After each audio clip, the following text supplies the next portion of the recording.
They're getting their, that's what they eat with, and they're going to use that to get their food. All right. All right, y'all enjoy. It smells good in there. I mean, I got learned taught as a very early age from my grandparents. Never turned out free food. Never turned out free food. Yeah. To the time. Yeah. You can go look in there. Oh, look in where? In the house. That's in the house. Okay, go in there. You can look in there. That looks like, that's kind Thank of you. like So whenever you're firing that thing, You can go in there. Frederick Krause. Yeah. Me and Frederick What? become such close friends. And I haven't met This would probably be kind of like a headquarters. Look at the radio that they would radio somebody. I could see my father. Here, let's. Come here, don't touch anything. Let's take a picture of this little. And here's where they sleep, right? Yeah. Yeah, I think I'm gonna punch out of here. Yeah.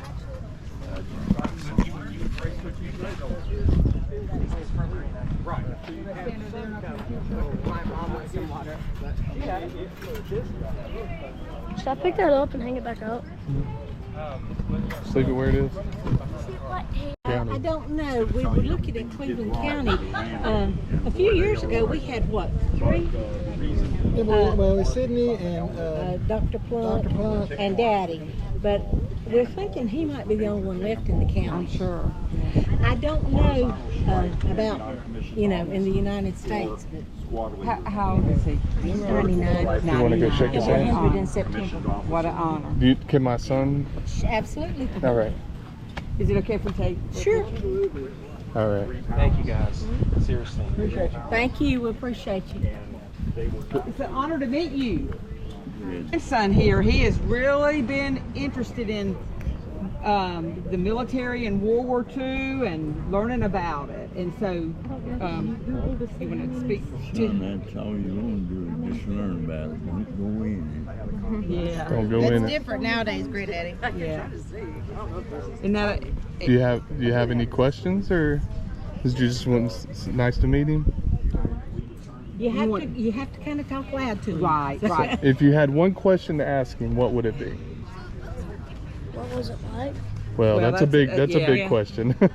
He walked from England across France into Germany and ended up in Berlin. Wow. He walked that? Wow. Wow. Yeah. You were in shape back then, weren't you? Well, he was 20. Yeah. Yeah. Some of it he probably ran. Or crawled. Yeah. Just in training.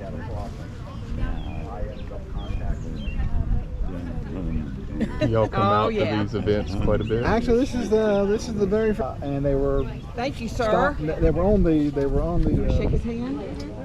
Okay. up there by the Smithsonian.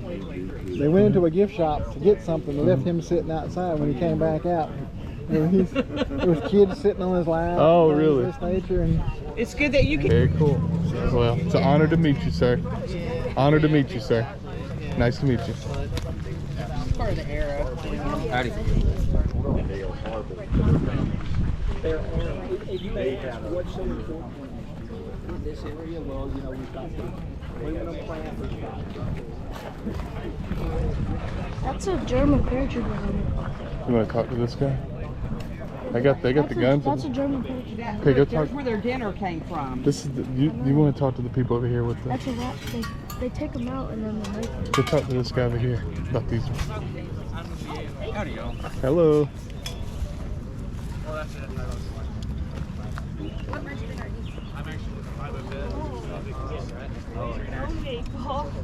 Thank you so much. They give them the dogs some water. Oh, that's a good thing to do, isn't it? So what do you think this right here means on him? Combat injuries, but also just minor injuries like blisters and stuff like that. What I'm wearing is a parachute. So airborne troops, they would jump out of planes. So this is your main parachute. It's connected to what's called a static line. There's a hook on the back. And you have to pull that. Sometimes. So you clip it in. Yeah. When you jump out of the plane, it pulls the parachute for you. But if something happens, this is your reserve parachute. And if you have to pull this, things are not okay. And you just pull it and it pops out. So if in case of emergencies, that's like a backup parachute? Yep. And then this right here, it says, A waterproof gas mask. wow. Yeah. A what? They use those on D-Day.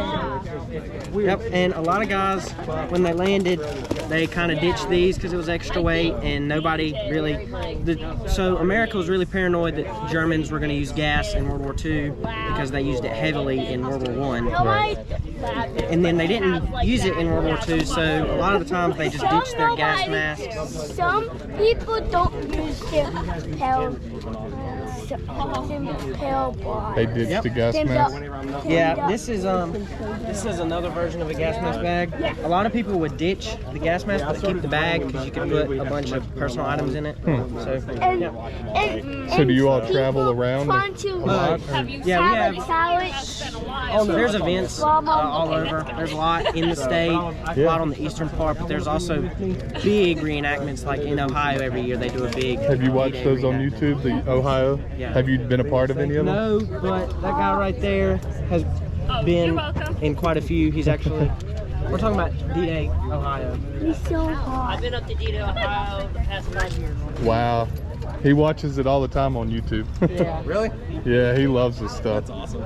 You have any questions for any of the other guys? So he's the medic guy. What would have been your role? So I'm a sergeant. Okay. So I would have been the assistant squad leader for an entire unit moving. So I would have been more than likely just a rifleman. That, like I said, I knew how to do different movements. I knew how to, command and work with my actual squad leader. How to work with the lieutenant who was leading the whole formation. So that's what I would have been. Yeah. So were you leading a group of how many people? It all just depends.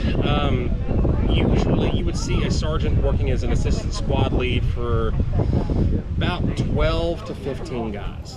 And you would be on a certain mission, or would it just be... You could really be doing anything from scouting to actually going and taking a fight to the enemy.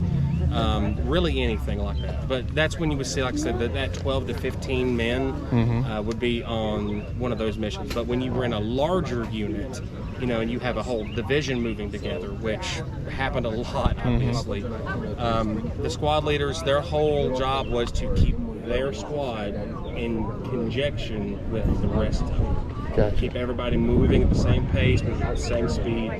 And the squad leader, more than likely, would be at the very rear of the formation, so he can see everything. So he can see all of his men moving. He can see where everybody's going. Nobody's getting strayed. Or sometimes they would switch it up too. Squad leader could be right in front. But one thing that you could tell, it's very confusing when you're in combat because things are going astray. You've got rifles going off, explosions going off, artillery overhead, airplanes, tanks, jeeps, whatever. They had a very distinguished mark on their helmets. Interesting. Mine, I've got a horizontal line, which is the assistant squad leader. So the assistant squad leader would have a horizontal mark on the back of his helmet, while the squad leader would have a vertical mark on his helmet. Interesting. And it was called the follow me bar. So essentially, if you're in combat and things are getting crazy, Not right now. look for the follow me bar. In a little Because bit. you know where your leader is. You and want you to know walk who on to your keep up. back.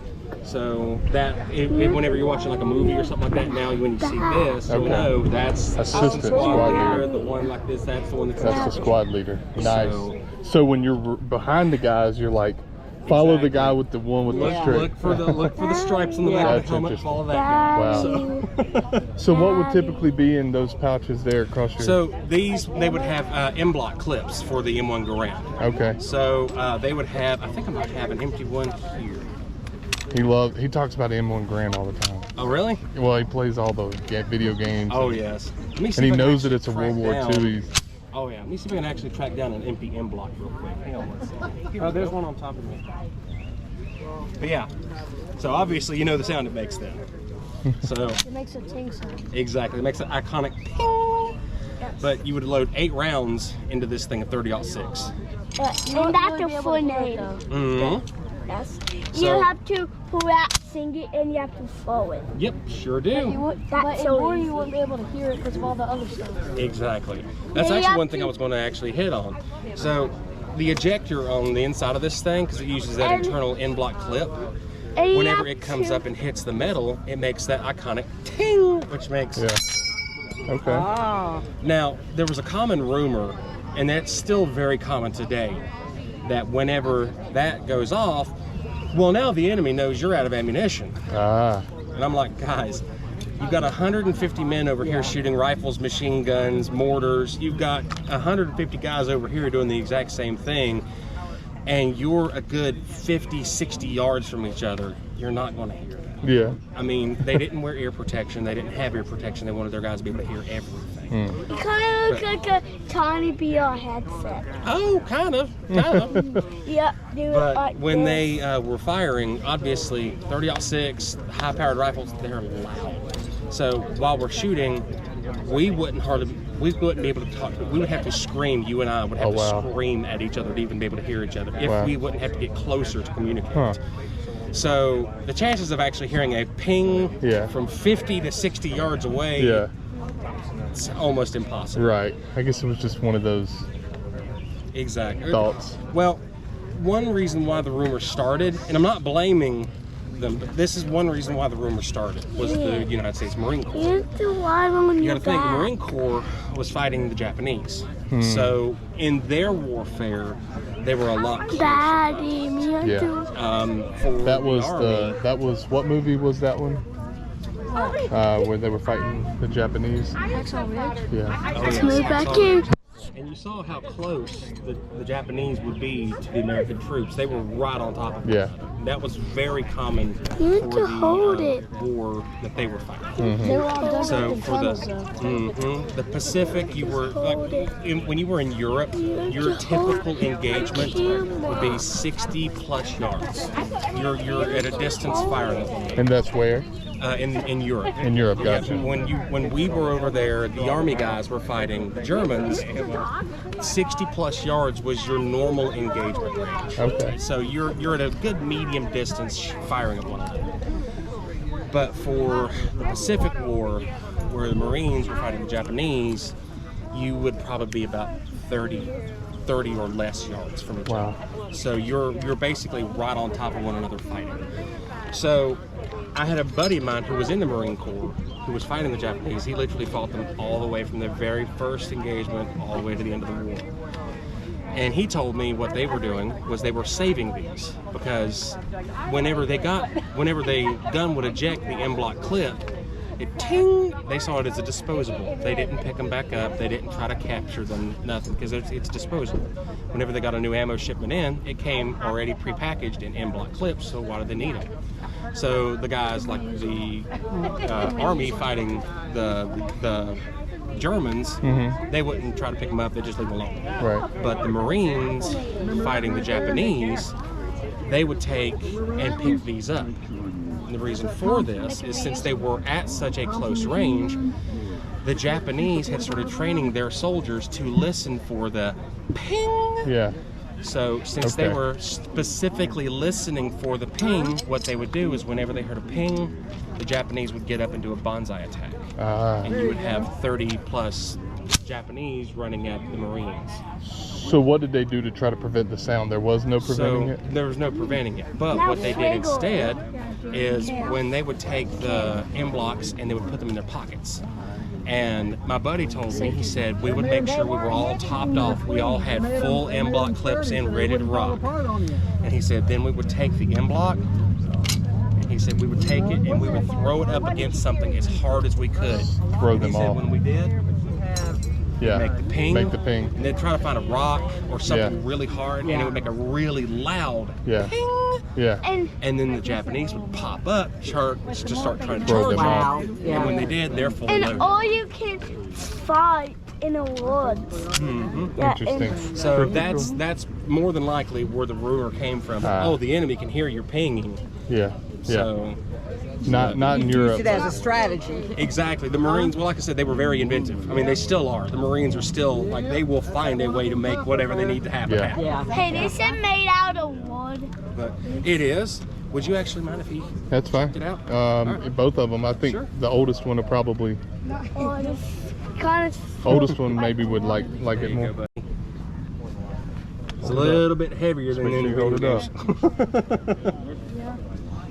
It's kind of wood. Yeah, it weighs 11.5 pounds. Wow. Wow. And believe it or not, that's pretty light for the weaponry of World War II. The only thing that was lighter than that would have been the M1 carbine. But even heavier than this one, which you wouldn't think about it looking at it, would be the Tommy gun. The Tommy gun weighed about 22 pounds. Wow. Wow. And then the Browning automatic rifle weighed about 25 pounds. Wow. And the then- Tommy gun, was that automatic? It was automatic. The Tommy gun was It was, automatic. yes, sir. Yeah. Is that It one? was Is select that the fire. one in the bottom? On the bottom? Hmm? Yes, Is that- ma'am. So, sure. Yeah, honestly, I set it down for dogs because I saw a bunch of dogs coming through. So, And we see so much oh, you're dogs fine. You're here. fine. Thank you very much. But yeah, so then you had like the Browning 1919 belt fed. That thing was like 50 pounds, and one guy's having to carry the gun, another guy's having to carry the 25-pound bipod. So, well, tripod. So, like I said, they were some heavy guns. Wow. Pretty cool. Thank you. Not a problem, y'all. You want your picture with that, gentleman? Hey, Would you like to hold it for the picture? Sure, yeah. All right. Just make sure you don't point it at nobody. Bryson, you gonna get up there Want to get a too? picture? Don't put it on the ground. I don't know if he wants it on the we ground. ate Chick-fil-A for breakfast. Oh, very nice. Chick-fil-A is awesome. Okay. Thank y'all. Thank you. Very good. Thank you.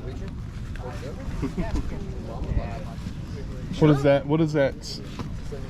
Sir? What did that stand? PRCT? So this is our Paratrooper Infantry Regiment. Gotcha. So that's what that stands for. We're Okay. the 508, 82nd Airborne HQ Regiment. Nice. So. Is it your birthday? Okay, that's our birthday girl. I was like, every day. I've been doing my job, sir. A picture? Sweet. Come on, let's get a picture.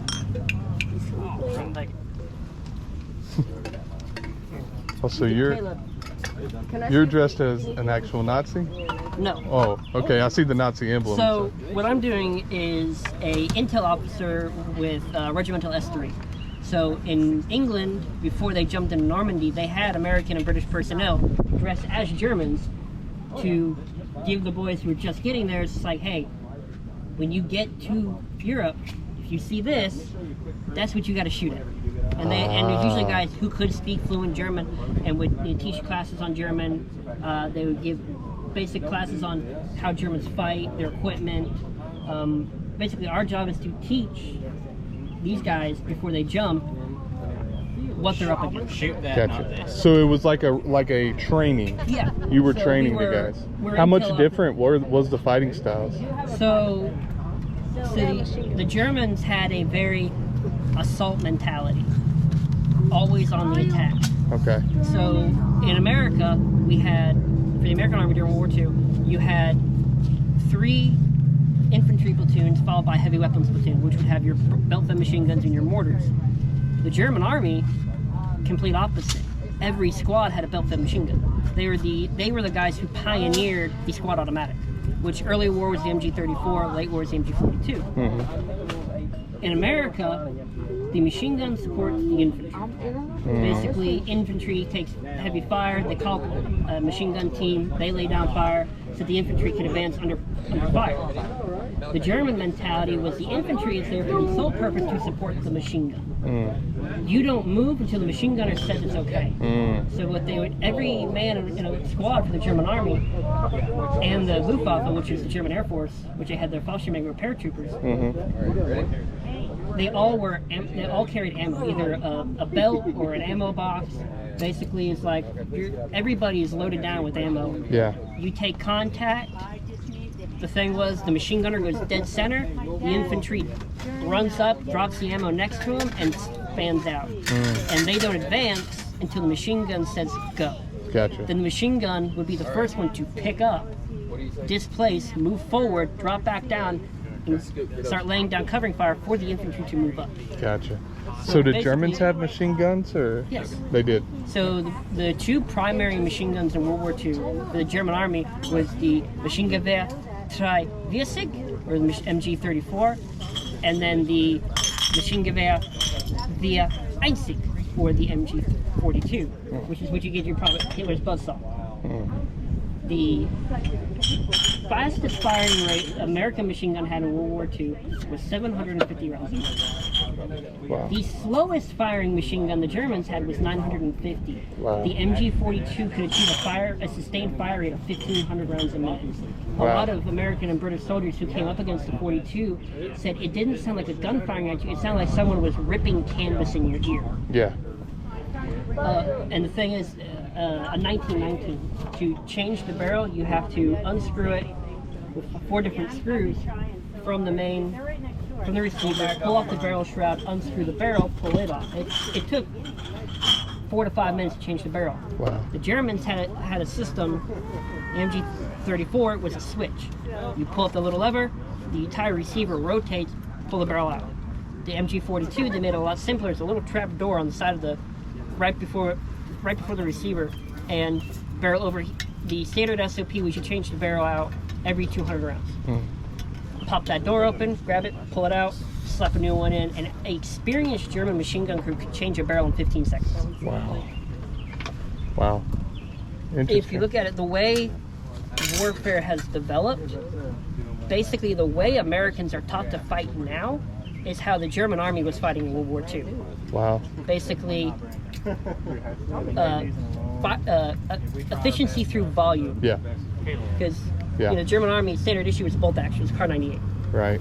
But your squad leader had a submachine gun, the assistant squad leader had a submachine gun, and then you had a machine gun. Late war, they formed the Volksgrenadiers, which were in German it's the People's Grenadiers. Wow.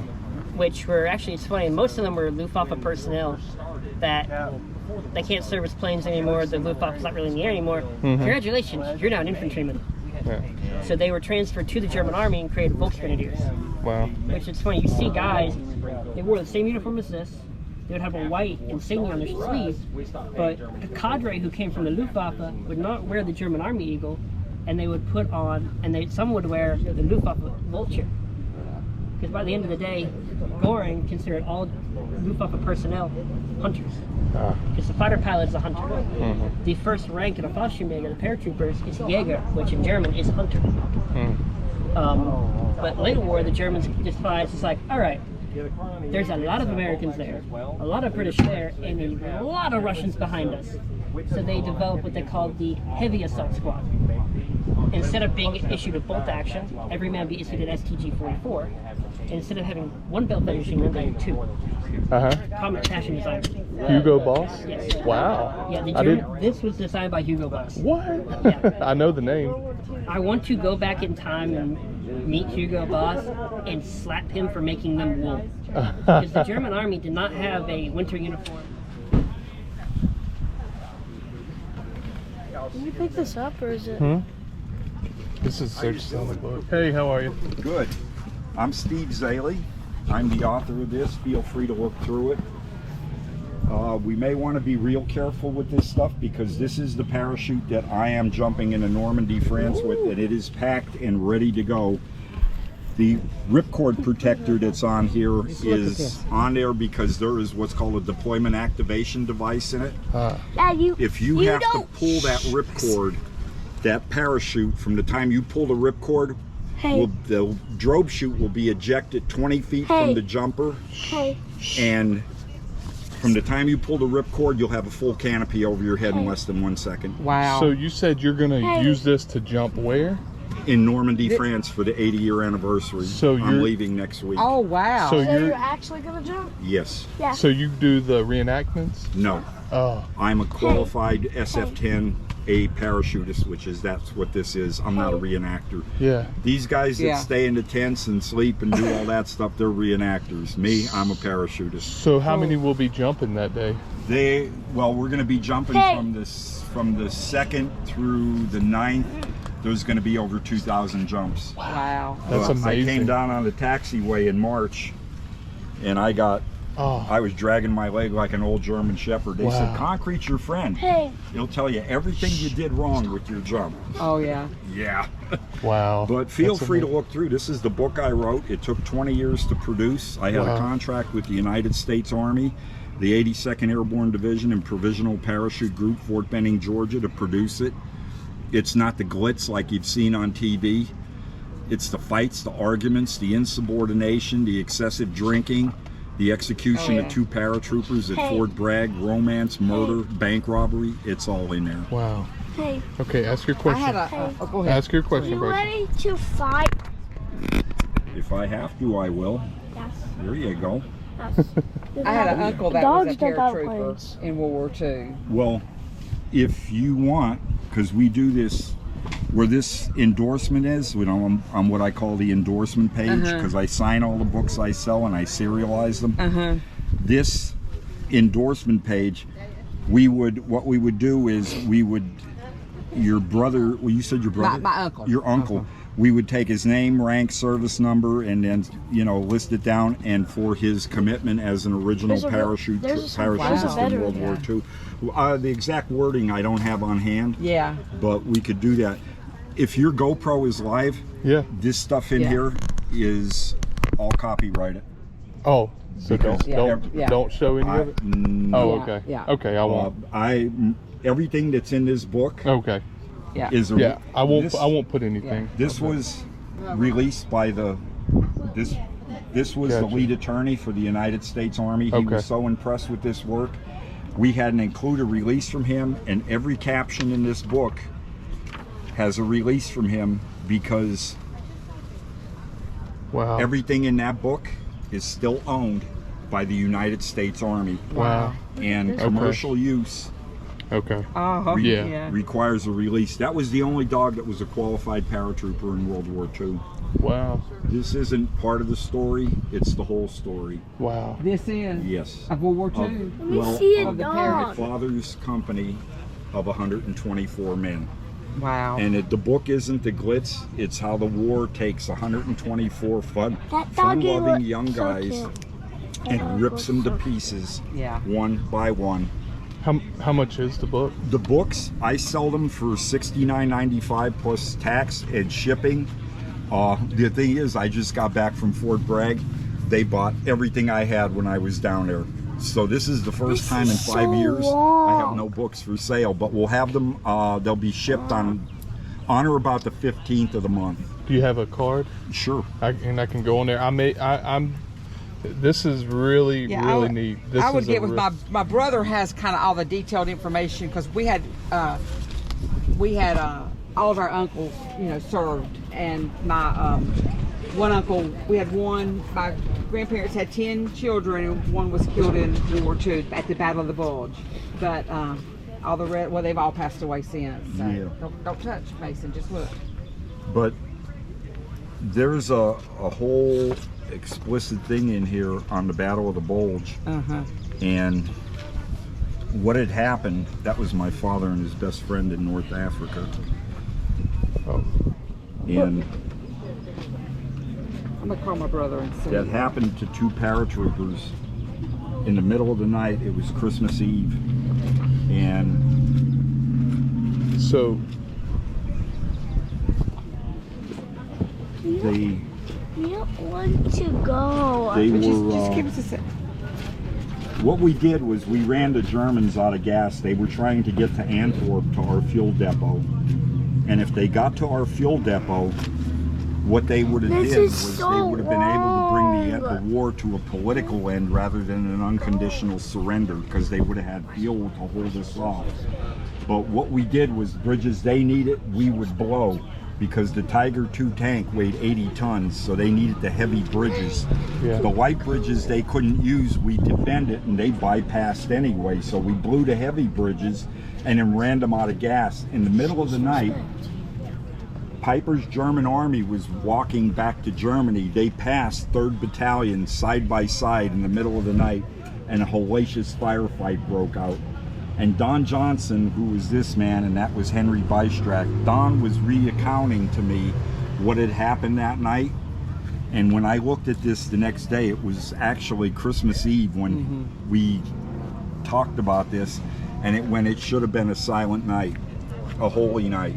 But something's gone dreadfully wrong with this fight. At 2 a.m. we were trucked 140 miles in a battle to do a tailgate jump into waist-deep snow white. We're stuck in this frozen icebox from hell. Our Christmas spirit is not so bright. Soldiers dive as the ground explodes in the middle of the night. Sporadic screams of agony are intermixed with the continuous echo of ordnance fired in automatic from my left to my right. Muzzle flashes pierce the darkness as the paratrooper next to me says his prayers, "Oh God in heaven, will we see daylight?" I look over as he slumps to the ground, the snow turns red. Next to me, his life's been led. My stare of disbelief and sorrow is broken as a tracer whizzes past my head. With no time to mourn and great tenacity of purpose, I return fire instead. Sleep in heavenly peace, my friend. Sleep in heavenly peace. Memories of Christmas in combat, the Ardennes Forest, Belgium, 1944. Dedicated to the memory of paratrooper Donald the Duck Johnson, who survived, and Henry Bystrack, who perished in the Battle of the Bulge. The Bystrack family knew nothing of that. His date of death was listed as January 3rd. That happened Christmas Eve to Christmas morning. And the book goes into why the dates of death are wrong. Because some of these guys were killed. By the time it got turned over to Graves Registration, they didn't know what day the guy died. This is so They used the date that their combat status changed from combat ready. Wow. I think He my had uncle. he had a grandpa that was an airborne. Great grandpa. He was 101st. 101st. This is 82nd. Oh, okay. See, he knows it. He loves this stuff. Not yeah, he's got an interest Well, the in it. 101st came from the 82nd Airborne Division. Wow. And the 82nd beat them out in stateside training, were chosen by the president and sent to North Africa under General Patton. That's all in the book. That's how my father did 4 combat jumps behind enemy lines by parachute insertion. Sicily, Italy, Normandy was his 3rd, Holland was his 4th, and the ground push into Germany. Wow. Yep, I think my uncle was wounded on Christmas Eve, and he was flown at some point in time to England, and then one of my other uncles made it to England, but he had already passed away. All right. Well, Can I take your picture? can we order this? Sure. Online? You can order it off my website. Okay. Okay. You want me to hold the book? Sure. Mason, you want to get there beside of him? Not me. You want to take a picture with him as well? You want to get there too? No. I think Bubby likes it more. There we go.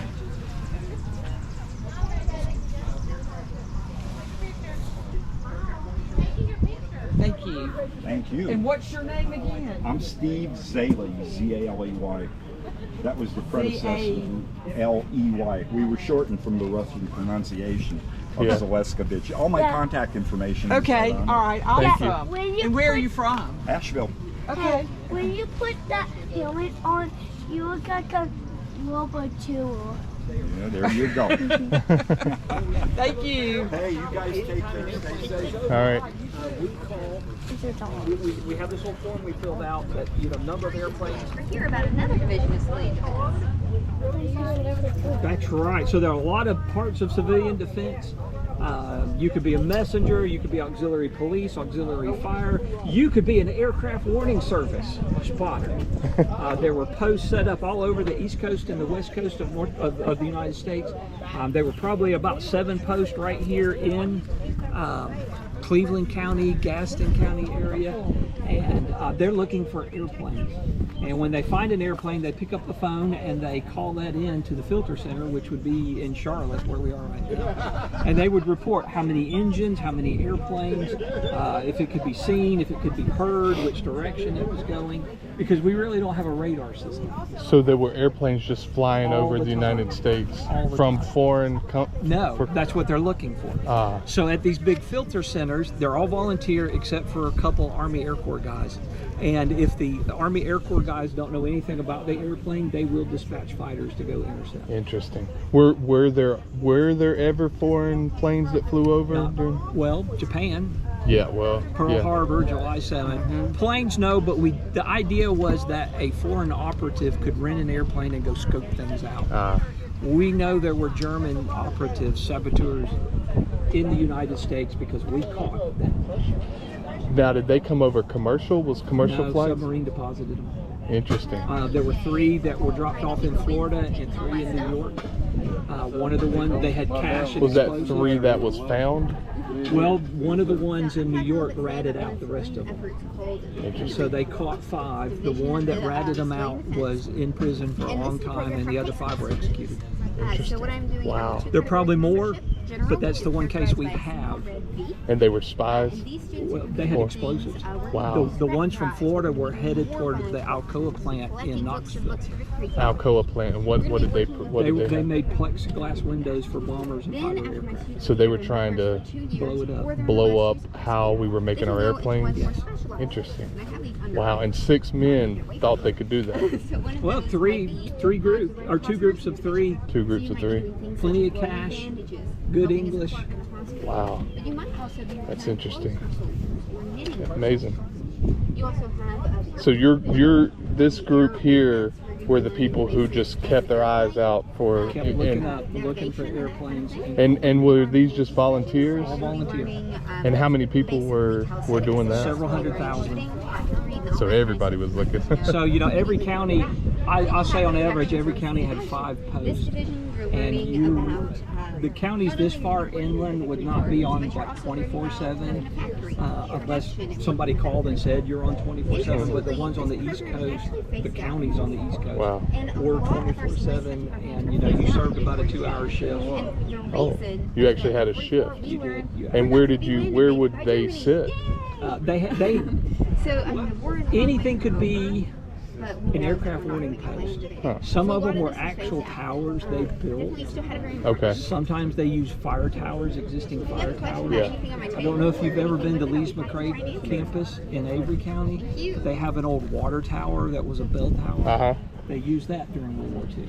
Were these primarily like farmers? Oh yeah, everybody. Everybody was a farmer. I was going to say because did their jobs just let them? From socialites to farmers. Yeah. Wow. Everybody took turns. Wow. Hi, students. My name is I have the Army-Navy division. You're going to be learning the physical parts, such as calisthenics, of being in the Army and the Navy. And then that is my production services. So with this one, you're going to be learning not only will you be working with the Victory Gardens, the Gardens for Victory, but you're also going to be working with things in factories. So you're going to be working as a clerk. So this program is actually phased out in 44, which interestingly, a lot of our programs are part of the civilian defense, which I'm a division of, phased out in 44. And the reason is that time we realized we're not going to get land invaded by the Germans. Woohoo! Yeah. But we're still at war. We don't know when it's going to end, but we're pretty sure that we're not going to get land invaded. So a lot of things are phased out. So if you have any questions about anything that I have, and you said high school, so I know a lot of students back then may not have gone to high school. So well, a lot of kids are starting to go to high school in the 40s. Oh, in the 40s they were? So I haven't been able to find anything here yet, but up in Ashe County, I know that in their graduating class, there were, I think, 15 in their graduating class, and all but 1. So Germany was working on their own at the time? 43. Oh, so everyone was. So it was very encouraged. Wow, that's neat. You curious about anything? Do you know what this is? This is a camera. Yeah, this is what my cameras look like. So if I want to roll to a new, so I put film in here. I don't have any in here right now, but I would pop this out and it will tell me how many I have. This little number right here. And then roll until I get to a new number. Then, if you want to look, I can see you. So I can either take my shot this way. Oop, careful, that's original. Or landscape. So I can take it either way. Then when I'm ready to take my picture, there you go. And then if I want to do long exposure, means I can make my rations Nice. Open it up. Very cool. And Mason, that's why I like Pawpaw. You didn't know Pawpaw, but my daddy.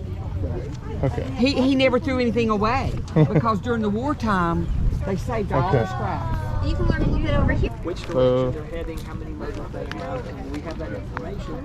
We pick up the You don't have to phone hit and us say in any Army order. flag. Oh, okay. Anyone else that you just want to go to To the first. filter center. So I'm talking a little So bit today here, about the in Victory Kings Mountain, Corps, we would be which using is a program for high school students in He World War II. he loves this stuff. So. Cool. So this is for high school students. I'm doing this for the students. And we have two different categories of membership.